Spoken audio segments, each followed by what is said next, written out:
dear friends, welcome to my next video session. So in this session I am going to discuss about the null pointer. So in my previous videos I have discussed about the pointers and multiple pointers, and now we shall focus on null pointer. So what is meant by null pointer? A pointer pointing to nowhere in memory is called null pointer. Okay. So actually pointer holds address of another variable. Suppose if the pointer does not hold address of any pointer, means it is not pointing to anywhere in the memory, then it is called a null pointer. Okay, so we can say it is not the address of any object or any function, and usually these null pointers are initialized to null. Okay, so example you can say integer star b null. Okay, so integer star b null. So this is an example. Int star b. So here b is a pointer because star is there. So declaration int star b. So b is a pointer which is initialized to is equal to means assignment operator null semicolon. So this is the example for null pointer. How the pointers are initialized. Okay. So integer star b assigned a value null. So that's why here pointer b is pointing to nowhere in the memory. So that's why it holds what is the content of p null. Okay. The example program. So we can observe one example program here. So you can observe the program here. Like this, for example, here the preprocessor directory hash include stdio.h hash include process.h.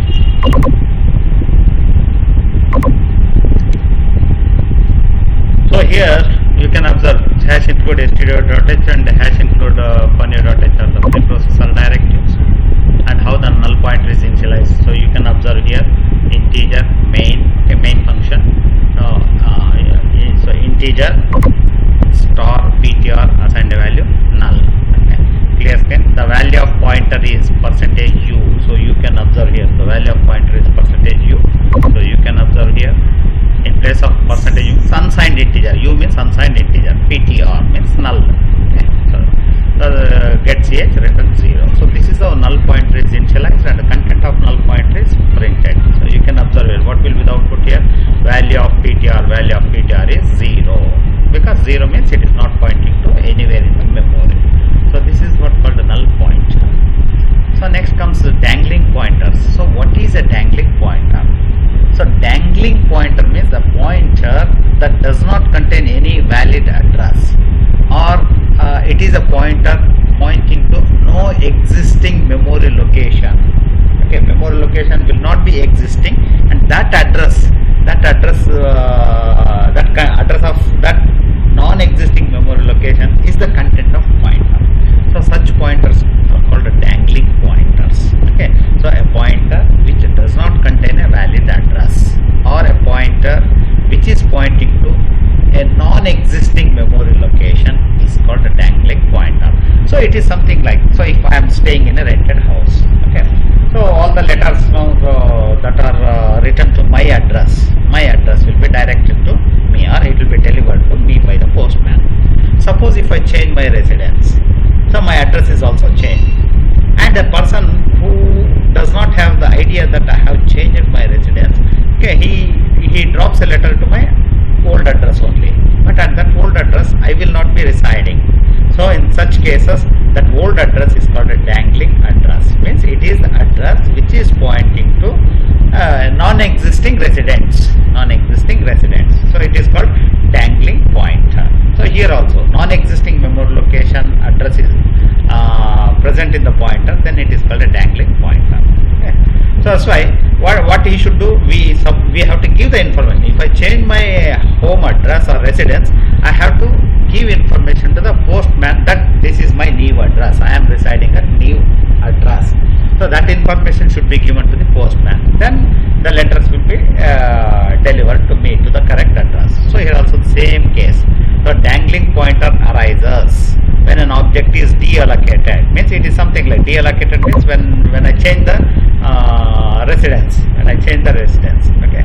When the object is deallocated or memory is deallocated, it leads to dangling pointers. Okay, deallocated without modifying the value of the pointer means I will not be giving a new address to the postman. Okay. If I change the residence, I don't give new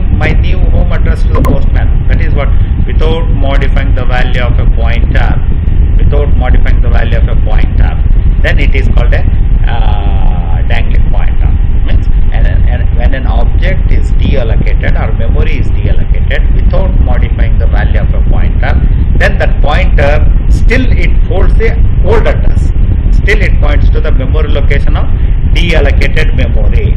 Okay, the pointer still holds the memory address of the deallocated memory only. Okay, still points to the memory location of the deallocated memory only. Then it is called dangling pointer. So actually this problem of dangling pointer can be avoided by initializing to null. So if we can initialize to the null, then we can avoid this dangling pointer. They can be avoided by initializing to null. So this is what the concept of dangling pointer. So a pointer which is pointing to a non-existing memory is called, or deallocated memory is called dangling pointer. Very simple concept, and that you can illustrate through the programs. Here see, character star ptr assigned value malloc constant value. So malloc is a function, dynamic memory allocation function which allocates memory. Okay, and here what happens is, here this is the allocation of memory, right? So here we are deallocating the memory. So we are deallocating the memory. Memory is allocated, and free pointer means memory. Here to the pointer, memory is allocated. Pointer is holding the address of allocated memory. Now free pointer means allocated memory is deallocated, removed. Pointer now becomes a dangling pointer because we have deallocated the memory, and to that memory the address of that starting address of that memory is present in PTR. This is what declared here. Now PTR is called a dangling pointer. PTR is called a dangling pointer. PTR is a dangling pointer, right? Now to overcome the dangling pointer, what we should do? We should store null in PTR. So that's why we can say here we store null in PTR. Pointer assigned a value null semicolon. Now PTR is not a dangling pointer. Here in this previous step, PTR is a dangling pointer because memory is deallocated. Means it is something like address is changed, but the changed address is not brought to the notice of the postman. So that's why it is dangling pointer. If the changed address is brought to the notice of the postman, then pointer is pointed to null. Means indicating that in my old house or residence no one is there. Null means no one is there. So that information if I give to the postman, then it is not a dangling pointer. Postman will not drop the letters to that old address because it is not a dangling pointer now. Okay, so this is what here PTR assigned value null. So this is now PTR is not a dangling pointer. Okay. So we will say after deallocating memory, initialize pointer to null. Initialize pointer to null so that the pointer will be no longer a dangling pointer. So assigning null value means pointer is not pointing to any memory location. So this is what very important. So once you allocate the memory, then some starting address of the memory is stored in PTR. Then once you deallocate the memory using free function, then PTR becomes null dangling pointer. So to avoid that it is not a dangling pointer, so you should store null into PTR. So PTR assigned value null. And we shall see one programming example. Write a program to add two numbers using pointer concept. Okay, means how to perform arithmetic operation using pointers. So here you can observe here void main. So these are preposed directives. Void main. So here int a assigned value 10, b assigned value 20. Means a and b are initialized. Now here observe here int a starting address of a, assume that it is 1000. A assigned value 10. So a is initialized with 10. Okay, this is what tracing. Then b assigned value 20. So b starting address assume that it is 1010 and it is initialized with 20. Then you have sum. Sum is another memory location whose address is 2000 and we have not stored anything into sum. So memory is reserved for sum. Now two pointer variables are declared here. Integer p1, star p2. Because star is there, they are pointer variables. So p1 is a pointer variable. Assume that its address is 4000. p2 is another pointer variable whose address is 5000. Okay. Now p1 and p2 cannot hold data, they can hold address of normal variables. Now see here sum assigned value star p1 plus star p2. Star p1 means what? Content of p1. What is content of p1? Okay, now here see, you observe clear screen. P1 assigned a value ampersand A. So P1 assigned a value ampersand A means address of A. What is address of A? 1000. So P1 is assigned a value 1000. In the same way, P2 assigned a value ampersand B means address of B. So P2 assigned a value address of B. What is address of B? 1010. 1010. Then sum assigned a value star P1 plus star P2 means indirectly through dereferencing operator we are accessing the values of variables through pointers P1 and P2. P1 star P1 means content of P1. What is content of P1? 1000. What is content of 1000? 10 plus star P2 means content of P2. What is content of P2? 1010. What is content of 1010? 20. So 10 plus 20, 30 will be value of sum. Now sum is initialized with 30. Okay. Then printf sum assigned a value. So it will display sum assigned a value percentage D. In place of percentage D sum. What is value of sum? 30. So that will be your output. So that will see your output. Sum assigned a value 30. So here through pointers star P1 plus star P2. This is called pointer arithmetic. Through pointers we are performing arithmetic operation. So first we have declared and initialized normal variables. Then we declared two pointer variables. Through pointer variables we are accessing the contents of normal variables. Pointer P1 is pointing to variable A because P1 holds address of A. P2 is pointing to variable B because P2 holds address of B ampersand B. So through that P1 and P2 pointers indirectly we are accessing the values of A and B like star P1 plus star P2 10 and 20 and adding them, storing in sum and printing the value of sum. So this is what program to add two numbers using pointers. Like this you can perform many arithmetic operations using pointers. Okay. Then next comes this pointer to a pointer means double pointer we can call it. A pointer means what? It is a memory location which holds address of another memory location. That is what pointer. So pointer to pointer means what? A pointer holds address of another pointer is called pointer to pointer. Okay.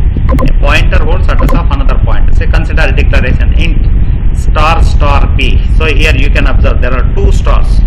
You can observe that there are two stars here, star and star. Two stars are there. So that's why it is called pointer to pointer. So here p is a pointer to a pointer. P is a pointer to a pointer to integer. So integer. P is a pointer to integer. So these types of pointers are called double pointers. We call them as double pointers or pointer to pointers. Pointer to pointer or double pointers. So single pointers are used to store address of normal variables, whereas double pointers are used to store the address of pointer variables. Okay.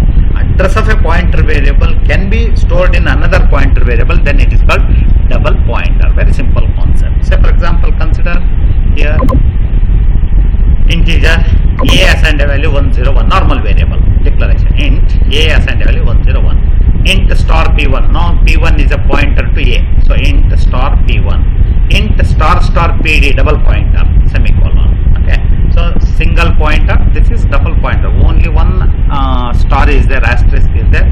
Here two stars are there, so double pointer. Now see here, you can observe here p1 assigned a value address of a. P1 assigned a value address of a means what? Here you can say p1 assigned a value address of a. What is address of a? Some address will be there. Content of a is 101. A will have some address. That address is stored in pointer variable p1. Why p1 is a pointer variable? Here star p1 is declared. Now pd is a pointer variable which holds address of p1. So see here, you can observe that pd is a pointer variable which holds address of p1. Address of p1. So this you can better understand through the figure. Through figure, if it is explained, you can understand it. Say address of normal variable is stored in p1. Okay. Similarly, address of pointer variable p1 is stored in pd. So memory layout for the above declarations is shown in figure below. See here, you can observe same example program we have considered here. These are preprocessor directives. Declaration here, void main declaration int a assigned a value 101. See here, a is a normal variable which is assigned a value 101, means 101 is the value of a. Starting address of a is how much? 1000. So you can observe starting address of a is 1000. Here see this 5000. 5000 is the address of this one. memory variable A. Right. Now P1 is a pointer. See, int star P1. P1 is a pointer which holds. Say P1 is a pointer, and star integer star PD. PD is also a pointer. So PD is also a pointer. P1 is also a pointer. PD is a double pointer. P1 is a single pointer because single star, double star. Now clear screen. So you can observe P1 assigned value ampersand A. P1 assigned value ampersand A. A. What is its address? 5000. So P1 is content is 5000. PD assigned a value ampersand P1. What is the address of P1? So P1 address is how much? P1 address is 1000. You can observe here. Sorry, 8000. So PD assigned a value address of P1. What is the address of P1? 8000. See, that's why PD is 8000. P1 is address of A. What is the address of A? 5000. P1 is 5000. PD is 8000. Address of P1. So now you can observe it. PD is a double pointer or pointer to a pointer which holds address of another pointer. Means P1. Address 8000. Okay. So that's why we can say this is what called double pointer. And you can observe here printf percentage DA in place of A. What is content of A? 101. Printf percentage DA means what will be printed? A content 101 will be printed. See, this is your output, first output. Okay. Then printf percentage D in next line. In place of percentage D star P1, content of P1. What is content of P1? 5000. What is content of 5000? See, 101. 101 is printed. This one. The second output is 101. Then third printf statement. Printf percentage D star PD means content of PD. So what is content of PD? 8000. What is content of 8000? 5000. What is content of 5000? 101. Content of 5000, 101. So that's why your output is 101. So this is how we can have pointer to pointer or double pointers. So multiple pointers are different from double pointers. So multiple pointers means all the pointers will be pointing to the same variable, whereas double pointer means it is a variable which holds address of another pointer. That is what called double pointer or pointer to pointer. Okay. So this is what about the concept